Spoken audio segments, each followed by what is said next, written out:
আজকে তাফসীরের নামে ধোঁকাবাজি করার কোনো সুযোগ নেই। কোরআনে পাকের তাফসীরের অবমাননা করা হচ্ছে। যাদেরকে আমরা মুফাসসির কোরআন হিসেবে ইন্টারন্যাশনাল আন্তর্জাতিক মুফাসসির কোরআন হিসেবে মানুষের কাছে আমরা প্রকাশ করতে চাচ্ছি, এদের কাছে তাফসীর ডিপার্টমেন্টে কোন কোন কিতাব পড়ানো হয় আমার মনে হয় এগুলো জিজ্ঞাসা করলেও বলতে পারবে না। এটা তাফসীরে কোরআনের অবমাননা। এই দেশের মানুষ সাদা সিধা মানুষ, আমরা মুসলমান।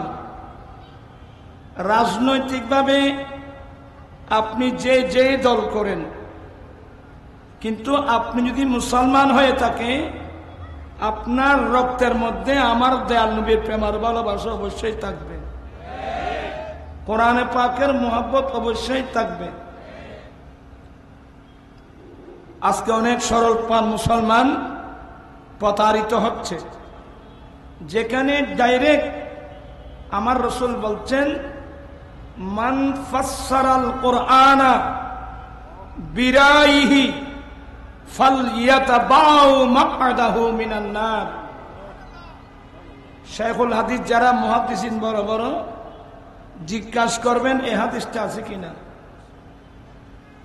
আমার নবী বলেন যে ব্যক্তি মন গড়া কোরআনের তাফসীর করবে, মান ফাসসারাল কুরআনা বিরাইহি, যেই ব্যক্তি আল্লাহর কোরআনের তাফসীর করবে তাদের মন গড়া, যেই তাফসীরের সাথে কোরআনের তাফসীরের কোনো মিল নেই, যেই তাফসীরের সাথে রাসূল পাক ইসলামের হাদিসের সাথে কোনো মিল নেই, এটা একটা মন গড়া তাফসীর। আমার দয়াল নবী বলছেন ফালইয়াতাবাউ মাকআদাহু মিনান নার, তাদের ঠিকানা কিন্তু জাহান্নাম। তাদের ঠিকানা কোথায়? অত্যন্ত সতর্ক। কিন্তু এটা আল্লাহর কালাম, আল্লাহর কালামকে নিয়ে ধোঁকাবাজি করার কোনো সুযোগ নেই। আমি সবাইকে অনুরোধ জানাবো, আমার আওয়াজে আপনারা বুঝতে পারছেন, এরপরও কোরআন পাকে একটি আয়াতে কারিমা তেলাওয়াত করলাম। মহান রব্বুল আলামিন যদি তৌফিক দান করেন অল্প সময়ে এই আয়াতের তাফসীর পেশ করার চেষ্টা করব।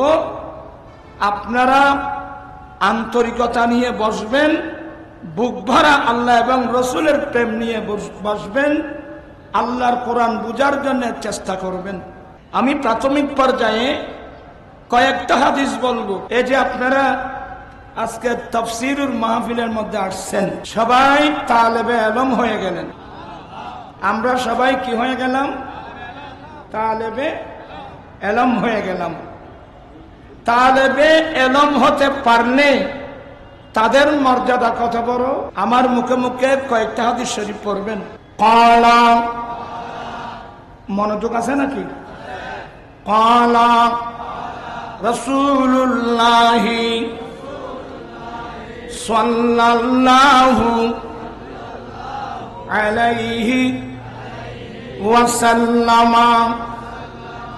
মান সালাকা তরিকান ইয়াতলুবু ফীহি ইলমা সালাকাল্লাহু তরিকাম মিন তুরুকিল জান্নাহ ওয়া ইন্নাল মালাইকাতা লাতাদাউ আজনিহাতাহা রাদান লিতালিবিল ইলমি। কষ্ট হলো? মাশাআল্লাহ, আজ দিকে আমি ছোট ভাই অধ্যক্ষ হাসান তশরিফ আনছেন, সাহেব মারহাবা। ইনশাআল্লাহ উনি আমার পরক্ষণে করতে ইয়া করবেন। আজকে তো আর নেই না, যাই হোক, কি আপনাদের ভালো লাগতেছে? সুন্দর ভালোভাবে কোরআন হাদিসের আলোচনা শুনুন।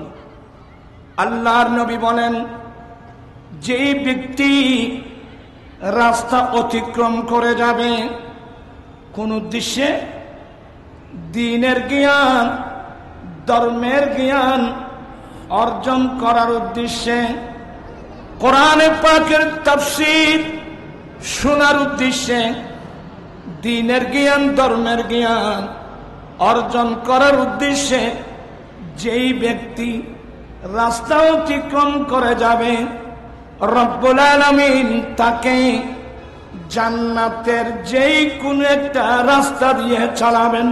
সুবহানাল্লাহ।